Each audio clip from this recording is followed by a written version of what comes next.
We're going to discuss today strategies for victory for both the North and the South. These were things that both sides thought they needed to accomplish in order to win the war. So let's start with the North because theirs is a little bit more complex. First of all, the name of their plan was the Anaconda Plan, which seems kind of like a weird random name. We'll talk about that in a second. So the Union had three specific things they wanted to do in order to win the war. Number one, they wanted to blockade all southern ports. First of all, I think you know this, but a port is a place, it's a harbor. It's a place where ships go in and out. A blockade is when you don't let those ships go in or out. And the reason why the North wanted to blockade southern ports was they wanted to stop the South from trading cotton with Europe. One of the South's issues is they didn't have a lot of factories to make guns and other things needed for war. What they had a lot of was cotton.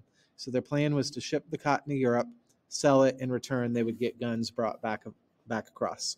So it's solving that disadvantage they had. The second strategy was to capture the Mississippi River. Two reasons they wanted the Mississippi River. One, for transportation purposes, just so they can move supplies and men up and down the river quickly. Also, it would split the South in two. I'll show this to you in a second on the map. The third and final strategy was to capture Richmond. Richmond, pretty straightforward. It was the southern capital. As far as accomplishing these, some took longer than others. The blockade was relatively easy for the North to do because they had such a better navy at the beginning of the Civil War. There wasn't much the South could do to stop this. The Mississippi River took a little bit longer. It took almost 2 years. Sorry, I skipped ahead. It took almost 2 years for them to accomplish this. As far as Richmond goes, this was the hardest, the most difficult to do. It took them 4 years to capture Richmond. The South did a good job protecting their capital city. Once the North captured Richmond, the war was over within 2 weeks. Okay, let's go back to the name. So the man responsible for coming up with this plan for the Union Army was Winfield Scott. He was a general. Anyway, he comes up with this plan, and he presents it to the rest of his military and government officials, and they didn't really like the plan. They thought it was too weak. They thought it was passive. They didn't think Winfield Scott was being aggressive enough. Therefore, they nicknamed it the Anaconda Plan. Winfield Scott never called his plan the Anaconda Plan. It was the people that were making fun of him for this.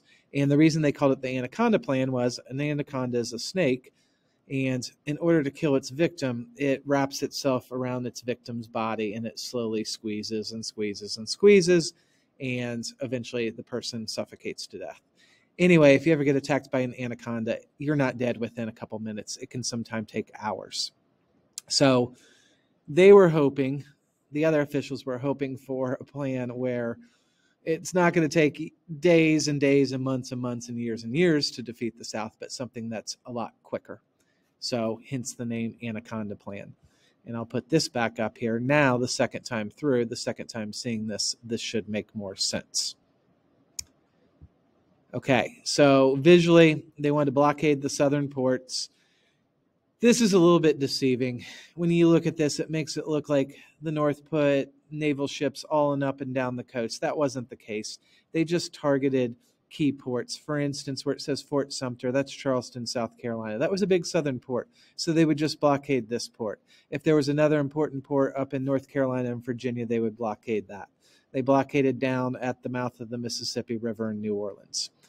The Mississippi River is this red highlight here. That's what they want to capture and control. And if they do so, once they do that, they're isolating these three states. Finally, I've marked Richmond there for the capital. Okay, real quick, South's strategy for victory. Much simpler. In fact, I could answer this in one word if I needed to. I didn't use one word, but I said defend, defend, defend. The South does not have to attack the North to win this war. Reason why we've stressed this, it was the South that left the country. If the North wants to get them back, they have to take their army down to the South and defeat them